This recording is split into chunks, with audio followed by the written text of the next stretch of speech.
এই ভুয়া ভুয়া স্লোগানটা কিন্তু পরিমণির উদ্দেশ্যে নয়, বরং আয়োজকদের উদ্দেশ্যে। পরিমণিকে নিয়ে আবারও আলোচনা সমালোচনা শুরু হয়েছে এবং গণমাধ্যমের একটা অংশ বলছে যে পরিমণি যখন একটি অনুষ্ঠানে গিয়েছিলেন, সেখানে যাওয়ার পর তাকে আসলে ভুয়া ভুয়া স্লোগান দেওয়া হয়েছে। আসলে এই ঘটনার সত্যতা কতটুকু? দর্শক, আপনাদেরকে কনফার্ম করছি, আমি পরিমণির সেই নিউজটা কাভার করেছিলাম এবং সেই অনুষ্ঠানে কিন্তু ছিলাম। নিজের চোখে দেখেছি যে আসলে কি কাণ্ড হয়েছে। সত্যি কথা যেটা, সেটা হলো পরিমণির 5টায় অনুষ্ঠানে আসার কথা ছিল, কিন্তু তিনি রাত 9টারও পরে সেই অনুষ্ঠানে আসেন। এবং সাধারণত যেটা হয় যে চিত্রনায়ক এবং নায়িকাদের প্রতি দর্শকদের একটা আলাদা কৌতূহল থাকে।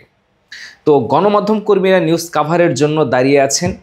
অনেকক্ষণ পরে যখন পরিমণি কিছু বলার জন্য মাইক্রোফোনের সামনে এলেন, তখনই আসলে এই বিপত্তিটা ঘটে।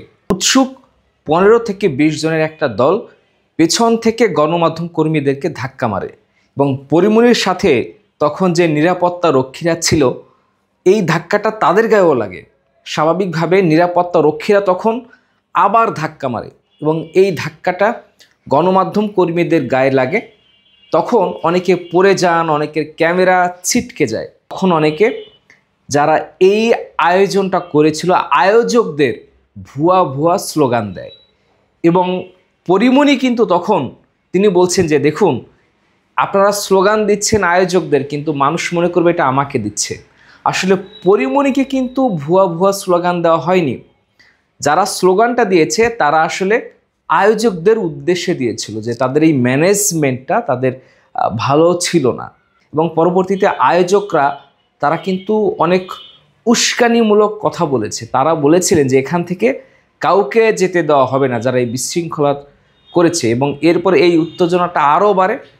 পরবর্তীতে আয়োজকরা কিন্তু ক্ষমা চায় এবং পরিমণি আয়োজকদের এই সকল কর্মকাণ্ডের জন্য একটা সময় আয়োজকদের ভুলের জন্য পরিমণি সরি বলেন এবং পরিমণি সরি বলে সেখান থেকে আসলে চলে যান। এবং পরবর্তীতে আর আসলে কথা বলার মতো এরকম স্কোপ ছিল না, পরিবেশও ছিল না। পরিমণি অনেকটা রাগ, ক্ষোভ, অভিমান নিয়ে তিনি যমুনা ফিউচার পার্ক ছাড়েন এবং বাড়িতে যেয়ে তিনি কিন্তু এটার একটা বিস্ফোরক স্ট্যাটাস দেন, যে স্ট্যাটাসে আয়োজকদের প্রতি তিনি ক্ষোভ ঝাড়েন।